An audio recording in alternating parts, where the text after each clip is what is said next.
Argentine ফ্যানরা তো মনে মনে মরক্কোকে সাপোর্ট করে চেয়েছিল 7 আপ 7 আপ বলবে। সারা রাত না ঘুমিয়ে তারা খেলাটা খুব কষ্ট করে দেখেছে, ঘুমায়নি যে সকালে পচাবে। মরক্কো প্রথমত খুব চাপের মুখে রেখেছিল ব্রাজিলকে। আজ ভোরে যে ব্রাজিল বনাম মরক্কো খেলা হয়েছে সেখানে ড্র হয়েছে, কিন্তু বিষয়টা হচ্ছে যে যখন প্রথম মরক্কোটা 20 মিনিটের কয়েক সেকেন্ডের মাথায় যখন গোল করলো, আর্জেন্টিনার সমর্থক যারা ছিল দেখলাম যে পাড়া মহল্লায় তারা খুব উল্লাস করছে গোল গোল বলে।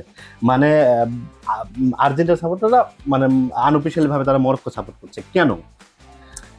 আর্জেন্টাইন ফ্যানরা সবসময় চায় ব্রাজিলের যেই দলের সাথে খেলা হোক, মনে মনে ওরা ওই দলটাই সাপোর্ট করে। অ্যান্ড ওরা প্রথমত আশা করেছিল যে এইবারও ব্রাজিলকে ওরা। Optical brighter photo catalyst active granule সমৃদ্ধ বসুন্ধরা পাওয়ার ওয়াশ, ঝলমলে কাপড়ে ফুরফুরে মন। 7 আপ বলে পচাবে, খেলাটা শেষ হবে আর পচাবে। কিন্তু দেখতে গেলে মরক্কো কিন্তু খুব উইক একটা যে টিম এটা না, বাইরের টিমের লোকজন নিয়ে খেলেছে, তো বলতে গেলে খুব শক্তিশালী টিম নিয়ে খেলেছে। আর আর্জেন্টাইন ফ্যানরা তো মনে মনে মরক্কোকে সাপোর্ট করে চেয়েছিল 7 আপ বলবে। সারা রাত না ঘুমিয়ে তারা খেলাটা খুব কষ্ট করে দেখেছে, ঘুমায়নি যে সকালে পচাবে। কিন্তু সেই আশায় সেগুড়ে বালি একটা কথা আছে, ওই কথার মাধ্যমেই তারা পারলো না, ম্যাচটা ড্র হয়ে গেল। যাই হোক, ম্যাচের 20 মিনিটের মাথায় দেওয়ার পরে যখন, আর ম্যাচের সবচেয়ে ভালো প্লেয়ার ছিল ভিনিসিয়াস, যে কিনা ম্যাচটাকে একদম এগিয়ে নিয়ে গেছে, দুর্দান্ত একটা গোল সে দিল। তো আর্জেন্টাইন ফ্যানদের মনটা আসলে ভেঙে গেছে, সত্যি কথা বলতে চাই। আচ্ছা, এখানে কি তাহলে বলা যায় যে আর্জেন্টিনার যারা সাপোর্টার আছে তারা ব্রাজিলকে ভয় পায়, যে ওদের সাথে যদি কখনো খেলা হয় তাহলে তারা গোল খেতে পারে আর্জেন্টিনার সমর্থকরা, এই কারণেই কি ওরা মরক্কোকে সাপোর্ট করেছে এবং সবসময় ব্রাজিলের বিরোধিতা করে নাকি? সবসময় ব্রাজিলের বিরোধিতাই করে, কারণ আমি একটা এক্সপিরিয়েন্স বলি। সকালে যখন অফিসে আসার পরে আমি যখন আমার পিসিআরে যাই কাজে, তখন একজন আর্জেন্টাইন সাপোর্টারকে দেখি, কেন হারলো না ব্রাজিল, কেন ড্র হলো ম্যাচটা, তার এই হতাশা। তো ব্রাজিলের সাথে খেলা পড়লে দুইজনের খেলাটা তখন আরো জমজমাট হবে, যেটা আমরা দেখেছিলাম 2022 সালে যে বিশ্বকাপে, তখন একটা খেলা ম্যাচ ছিল ব্রাজিল আর আর্জেন্টিনা। আশা করি এই দুটাও খুব ভালো হবে। আর আর্জেন্টাইন ফ্যানরা ওই আরেকজনের নাম নিয়ে ওরা তো 7 গোলটা দেয়নি, 7 গোলটা তো অন্য দল জার্মানি দিয়েছিল। তারপরেও বারবার 7 আপ বলে মন শান্তি করতে পারে, ঠিক আছে করো। তা এটা যদি ছেড়ে নিজেরা দিয়ে তারপর বলতে পারে ওকে গুড। আচ্ছা, আজকে যে ভোরে খেলাটা হলো, এই খেলাটাকে আপনি কিভাবে মূল্যায়ন করবেন, যে এখানে ব্রাজিলের কোনো ঘাটতি ছিল কি?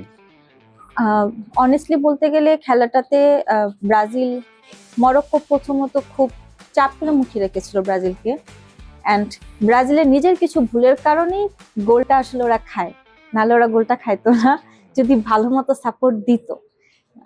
ওদের নিজের ভুলের কারণে গোলটা খায়, কিন্তু ওই ম্যাচ থেকে বের করে আনে ভিনিসিয়াস। ও যদি গোলটা না দিত তাহলে হয়তো অন্য কিছু হয়ে যেত।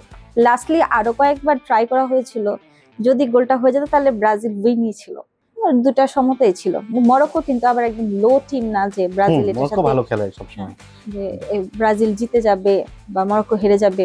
মরক্কো অত ছোট একটা টিম, ভালো একটা টিম, যেটা ফার্স্টেও বললাম যে ওরা কিন্তু এবার 10 জন বাহির থেকে প্লেয়ার নিয়ে এসেছে।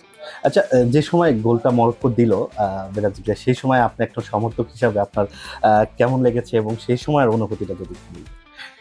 ফার্স্টে তো কয়েকবার আশা করেছিলাম দিল পারলো না এরকম করে কষ্ট লাগছিল। যখন মরক্কো দিয়ে দিল তখন তো চুপ করে বসেছিলাম, কখন আবার আমার দল দিবে। সে অপেক্ষা করতে লাস্টলি দেখলো সুন্দর একটা গোল দিয়ে দিল। তা আমি আর আমার অনুভূতি থামায় রাখতে পারিনি। আমার পরিবারের লোকজনের আমি খুব জোরে চিৎকার চেঁচামেচি করে একদম গোল করেছিল। ওই অনুভূতিটা আসলে খুব ভালোই লাগে যখন নিজের দল গোলটা দেয়। যে সময় গোলটা হলো, আপনার যারা বন্ধু বান্ধব যারা আছে, আপনার রিলেটিভ যারা, সেই সময় কেউ কি আপনাকে মেসেজ করে গোল এরকম কোনো আপনার সাথে মজা কিছু করেছে কিনা, কিংবা আপনাকে রাগানোর জন্য যে এরকম কিছু করছে কিনা? হ্যাঁ, ম্যাচ শুরুর আগেই আমি কয়েকটা কল পেয়েছি যেখানে বলা হয়েছে যে রাতে একটা গোল খাইবার আমি স্ক্রিনশট পাঠাবো, আমি তোমাকে কল দিব, মেসেজ দিব, এই সেই। তো হয়তো অনেকে দিয়েছে অনেকে দেয়নি। গ্রুপে আপডেট দেখলাম একটু পর খালি এবার গোল দিল, এবার শেষ, ব্রাজিল আর হবে না। ওদের আশা ছিল ওরা সারা রাত ঘুমায় না একটাই আশায় যাতে ব্রাজিল হারে, ব্রাজিলকে হারায় আর সকালবেলা এসে ইচ্ছা মতো ট্রোল করবে সেই হবে, কিন্তু সে করে বালি, যেটা আবারও বলবো। যদিও ড হয়েছে, হতাশার কিছু নাই, কিন্তু যদি আপনার সামনের যে খেলাটা আছে এইটা নিয়ে আসলে আপনারা সমর্থক হিসাবে কতটুকু আশাবাদী? এই খেলাটা থেকে তো আশা করি বুঝতে পেরেছি যে কোথায় কোথায় ল্যাকিংস গুলো রয়েছে। তো ইন ফিউচার নেক্সট যে ম্যাচটা আছে সেখানেও তারা ভালোই করবে, ওটাতে আর কোনো প্রবলেম হবে না। নিজেদের আরো ভালোভাবে তৈরি করে তারপর মাঠে নামবে। আর ব্রাজিলের জন্য সবসময় শুভকামনা, যেহেতু আমার পছন্দের দল, শুধু পছন্দের দল অনুযায়ী না, আর একটা আনঅফিসিয়াল বিষয় যেটা আর্জেন্টাইন ফ্যানদের মনে থাকে যে ব্রাজিলের যার সাথেই খেলা হোক আমি মনে মনে ওই দলটাই সাপোর্ট করি। আমার ক্ষেত্রে এটা না, হ্যাঁ তোমার দল ভালো খেলে, যার সাথেই হোক তুমি জিতো, আমি চাই আর্জেন্টিনার নেক্সট যে ম্যাচটা আছে জিতো, ফার্স্ট ম্যাচটা জিতো। আমার মতো যারা ব্রাজিল সাপোর্টার আছে তাদেরকে বলবো একটু ধৈর্য নিয়ে দেখুক, আশা করি ভালো করবে। নেইমার তো এবার ইনজুরির কারণে জয়েন করতে পারলো না ফার্স্ট ম্যাচে, আশা করি সেকেন্ড যে ম্যাচে তাকে আমরা দেখতে পাবো, কারণ অনেকেই নেইমারকে না দেখতে পেয়ে হতাশ আছে। তো ভিনিসিয়াস কালকের ম্যাচটা আমাদের উতরিয়ে দিয়েছে, খুব ভালোভাবে খেলে দুর্দান্ত একটা গোল দিয়েছে, মানে ওই গোলটা আসলে খুব চোখে পড়ার মতো, সবারই যারা ফুটবল প্রেমী আছে সবারই চোখে পড়ার মতো একটা গোল হয়েছে।